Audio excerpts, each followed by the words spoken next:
Our traditional foods, our first foods, are vital to our culture from our first breath to our last.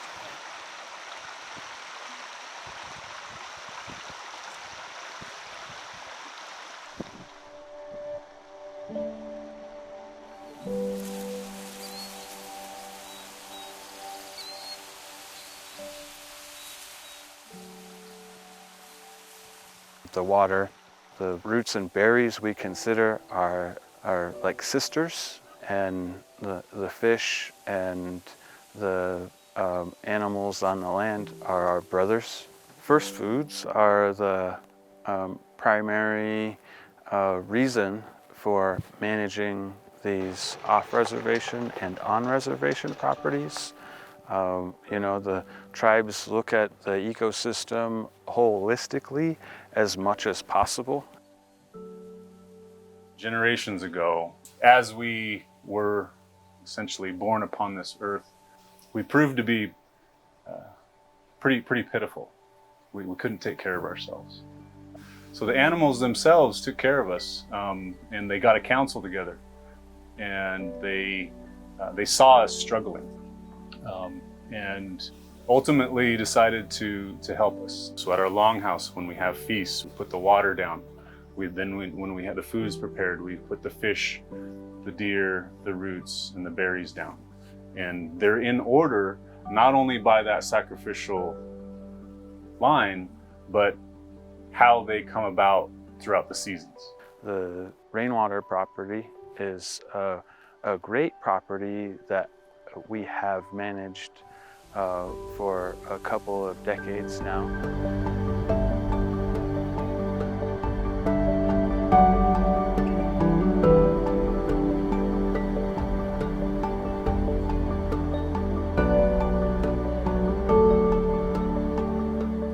There's a difference between settler colonial management and tribal management. And the primary thing that drives settler colonial management is the economic side of it. So their driving force is selling tags. Tribal management, there is no real economic side of our deer and elk management. We don't charge for anything our tribal members because it's our right. Rainwater is the place that I started hunting 20 years ago. That's the best part, is the diversity in the land and pushing yourself and getting lost sometimes. It just going and leaving it dark and not getting back to camp until dark. When I'm up there, I do my part because my kids will be coming of age before too long. That'll be their spot too. So we're entering the southern part of the wildlife area. You have quite a bit of wildlife corridor out there between the Wanaha and the Umatilla National Forest. The great things about rainwater and the purchase of it by the tribes is that it essentially locked up 11,000 acres as a wildlife corridor. This whole region becomes really important in terms of connectivity to the entire area. Everybody's facing climate change. Tribal communities specifically have a harder time with most likely adapting to climate change, primarily because they were driven off of their prime lands of their ancestors. With climate change, acquiring properties like rainwater is going to give us an opportunity in the future to manage these stands appropriately for climate adaptation. A lot of the work we've done is forest thinning with or without prescribed fire to follow up the forest thinning treatment. Before the tribes owned this property, it was high-grade logged. It was also grazed, so there are a lot of effects of that past management that we're trying to reverse. We're also just trying to kind of reverse the effects of a long history of fire suppression here. Everything that we do has to somehow either complement, enhance, or restore first foods. So say, for example, if we're working on the South Tushi and we are doing fisheries habitat restoration, we're working on both water and salmon. These cooler elevation areas will give us an opportunity to harvest our traditional foods and medicines.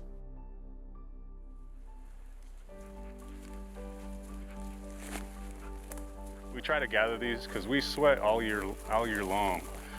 These will last in the sweat house, you know, at the longest, maybe a month. Girls, when's the last time we just drove in the mountains? This is driving the mountains. You know, they'll say I'm always putting them to work, but that's usually what we're doing. Every time we come up the hills, it's like it's always an opportunity to gather and to get something.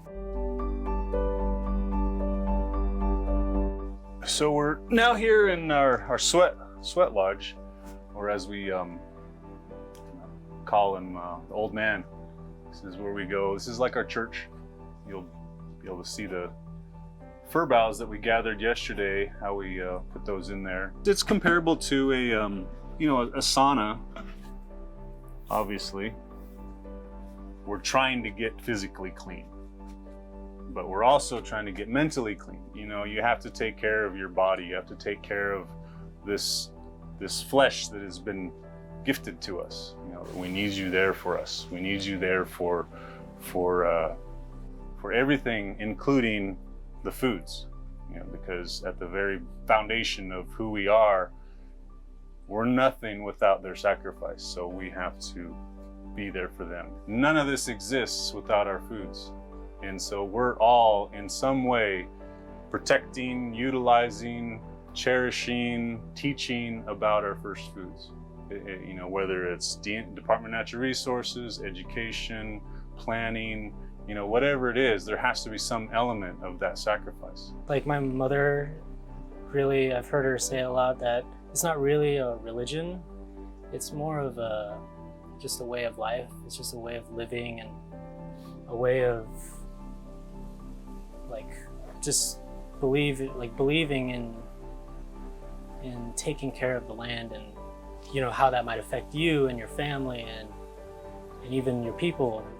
Resources we have down here are dwindling just because of climate change and poor management and access issues. So it's nice to have a place like Rainwater, and it's a great haven for all of our first foods. Our program, the First Foods Policy Program, we're almost like the mediator between the scientists and the policy itself, being that conduit between the hunters and the gatherers back to the boots on the ground, the staff, the scientists, the technicians who are out there getting that data. And honestly, a lot of times what we're finding out is what they're doing is helping. We take honor in providing these traditional first foods to the table. As gatherers and hunters, we try to do everything we can to provide these for our ceremonies. In a happy ceremony or a sad ceremony, the food is giving them strength to continue whatever path they're on, for happiness or joy or for sorrow. That food will strengthen them and make them feel good. The tribe helps negotiate with landowners. They work with the Forest Service or Bureau of Land Management, U.S. Fish and Wildlife Service, and they try to make sure to incorporate some management for first foods on all of these publicly owned lands. So when we go out, we'll have food that's harvestable in all of these areas.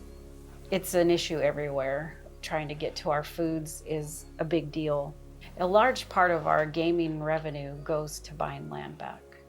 when we've been given land or when we've purchased land, we have to come up with a whole management plan just so we can get the forest healthy again, so it can be a place for those first foods to thrive, whether it's plants or animals, pollinators, everything has to come back.